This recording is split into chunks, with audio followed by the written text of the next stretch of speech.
keep all Missourians healthy and safe.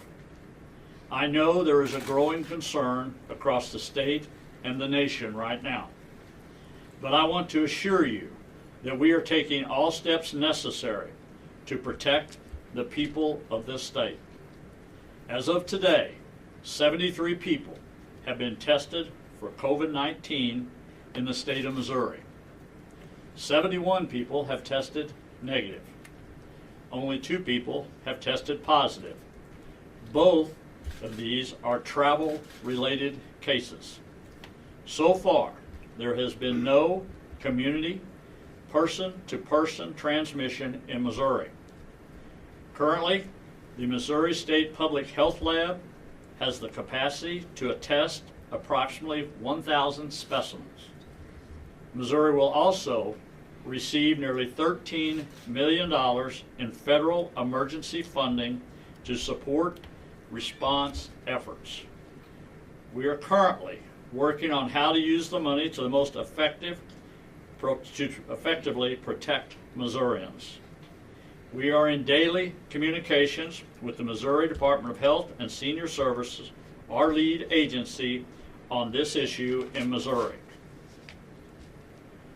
I've also been participating in regular briefing calls with the Vice President Pence and other governors for updates from the federal level. From the state and the local level, I have been holding regular briefing calls with mayors, county commissioners, and emergency personnel from across the state. We knew this was coming, and we are taking every precaution we can. We are actively taking steps to protect those under the state's care. As a precautionary measure, the Missouri Veterans Commission has restricted access to our veterans' homes across the state. And the Missouri Department of Corrections announced today that it is suspending visitors at all state correctional facilities. We also know that there will be people traveling and returning home to Missouri. We are aware of this, and we are prepared to handle these situations. Again, I want to assure you that we are taking all steps necessary to protect the health and safety of Missourians. We have an excellent healthcare system equipped with trained professionals, and I am confident that Missouri is well equipped to deal with the coronavirus. However, I want to emphasize that at the end of the day, we are all responsible for our own actions. Use common sense. Practice good hygiene. Wash your hands. Stay at home if you're sick. And if you are told to self-quarantine, it is very important to follow those instructions. At this time, we have not declared a state of emergency for Missouri. My administration will continue to evaluate the situation and all options to provide the resources that are needed will be on the table. And state government will continue to operate and provide services to our citizens. Please know that this situation changes daily. We will continue to be proactive, and we will continue to work closely with the federal, the state, and the local health officials and emergency personnel and provide you with the most accurate, up-to-date information. I will now turn this over to Mayor McClure, Springfield. Ken? Governor, thank you. Thank you for your leadership and for that of Dr. Williams and the Department of Health and Senior Services. I'm Ken McClure, Mayor of the City of Springfield, and we are here today because our community believes in transparency. As the Governor noted late this afternoon, we were notified that we have a case of the COVID-19. Health officials immediately took action. We have the right experts at the table to help us chart our course forward. Our community, under the leadership of the Springfield Greene County Health Department, has been bold in preparing for this moment, and I am confident that the department, along with our agencies and partners, will be able to effectively deal with this situation. We have well-known experts who are up to the challenge. The coronavirus task force formed last week has made significant progress in planning and preparation. Springfield community and Greene County has a strong legacy of responding to disruptive issues and to take those lessons learned with us to do even better in the future. So I have every confidence in how Springfield will face this challenge. And at this time, let me ask our director of the Springfield Greene County Health Department, Clay Goddard, to come forward.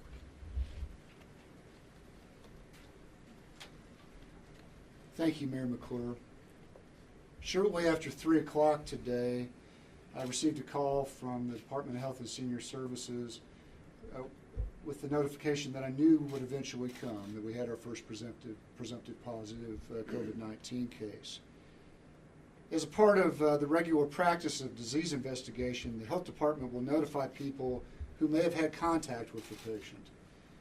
Additionally, we're working with the Centers for Disease Control and Prevention and the Missouri Department of Health and Senior Services to determine where the patient traveled after coming to the United States and any close contacts of that individual who were possibly exposed. If so, health officials will provide guidance to those individuals and monitor them closely for the development of symptoms. I am grateful that I'm in a community that has very strong cross-sectoral partnerships. We also have incredible support from local elected officials and from our state elected officials and from our partners at Department of Health and Senior Services. Finally, I want to specifically thank our partners who are members of the local public health system. Cox, Mercy, and Jordan Valley have never hesitated to step forward and to provide us with the help that we need. As we move forward, we're going to work with great diligence and purpose in making the bold steps that are going to be required to curb this illness in Springfield, Missouri. Thank you. And I'd like to recognize Dr. Robin Trotman from Cox Health. He does infectious disease work there, and he'll provide some brief comments. Thanks, Clay. So we'll talk about this particular patient in sort of a vague swath. We have set up our incident command structure in the system such that the Cox Health Systems has a incident command strategy of preparedness and education for our health staff. And what we found is that our first patient notified one of our clinics, a non-hospital based clinic. The clinic was prepared, the clinic was empty, the patient presented to an empty waiting room, was masked immediately, which is consistent with our strategy from a public health standpoint, was brought to a private room, had the appropriate testing performed. The patient had displayed symptoms consistent with COVID-19 and had traveled to a high-risk area. So our education that had been disseminated prior to arrival of this patient was timely. The patient was tested, sent home, and has since been in quarantine, and the patient's most likely expected to make a uneventful recovery. This particular patient had been generous enough to call our office, call the office of this particular clinic, and notify folks. And so that was really the public health key. The patient was masked on presentation and has been under a controlled environment up until this point. So that's all. Okay, we'll open it up for a few questions. This person had contact with very many people before being diagnosed, and how has that been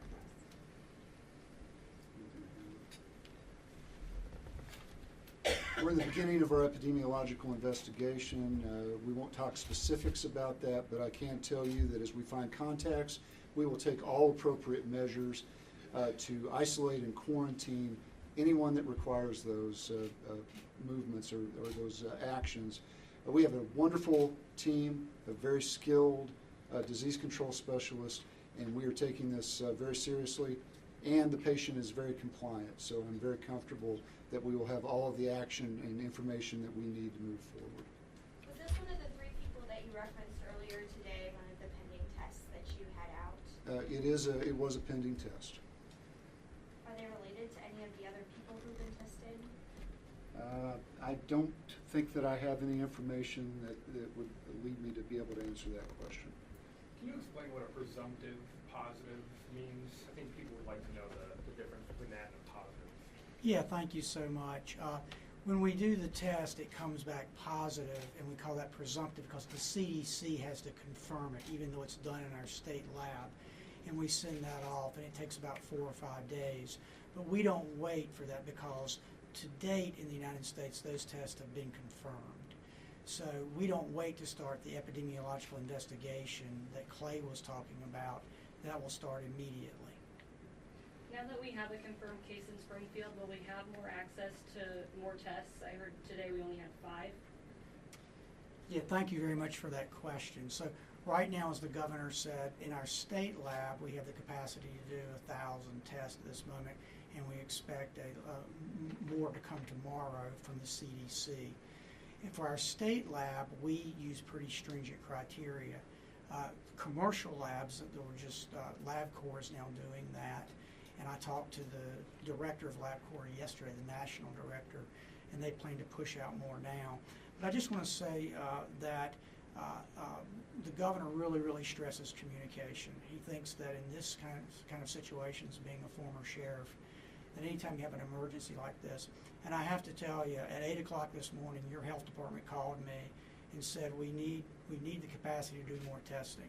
And at 1 o'clock, we were meeting in the governor's office, where I was when we got the results of this positive test, about that very thing. So I can't thank the health department here. It is state of the art. The care you get in this community, the hospitals is state of the art. I'm thankful the patient's doing well. That's always our North Star, how that patient's doing, and we're certainly thankful for that, and would commend that patient for doing all the right things, and the clinicians who took care of that patient, and the health department that got the test to us, and we turned it around quickly. We put a lot of preparation in this, and for the patient's sake and the community's sake, we're just very thankful it went as we would hoped it would. Does this patient go to a local college here, and are they from the area, or are they just a student here? We would not provide those details as a part of an epidemiological investigation. We will notify all parties that would have concerns as part of that investigation and take appropriate public action and notifications if necessary. If that first test came back positive today at 1, should the public have known earlier in the day that this was a positive to reduce the risk of it spreading? I was notified shortly after 3. We turned it around by 6. I think that by definition is being transparent. Clay, as the universities have extended their spring breaks, now that there has been a presumptive positive in the community, is the health department going to recommend extending that period of time? The mayor and I were in a meeting this morning with all of the presidents of local colleges. I know that that's a topic of conversation. We can certainly participate in those conversations, but we will work with the guidance of the presidents of those universities and provide them technical feedback. Mr. Governor, do you foresee any need for executive or legislative action since this is the second presumptive positive in the state so far? Yeah, I think we have everything on the table right now, what we might be able to use. But right now, my goal as governor of the state of Missouri is to support the local entities that are here. And I think that's a priority for me, to make sure that they have what they need. If that local authorities would ever get overwhelmed or feel like that they had to have support, then that's what we're here for. And we would do that. But right now, you've got a mayor here, you've got a health department, you've got medical facilities here, second to none right here in Springfield. So, I believe they're well capable of handling this. But we're here to help them. And I think the important thing is with the federal government, I think what everybody needs to realize a little bit, everybody's trying to get as much resources out there as you can. And it's not a question so much financially as the money. It's just a matter of companies and industry being able to have that output of the supplies we need. But I think everybody's working around the clock trying to make that happen. And in time, Missouri will get their fair share of those things that are out there. But right now, I think for today, we feel comfortable that we're prepared. We'll have time for one more question. How long has this patient been back in the country since returning from Austria?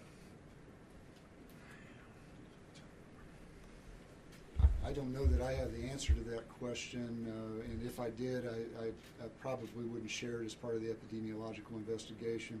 But once again, we will be making contact with anyone at risk from this patient, and if there is risk to the general public, we will make public announcements as such. Okay, thank you very much.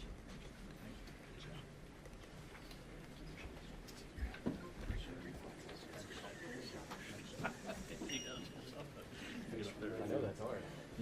I don't know, I think you're all right. Thank you.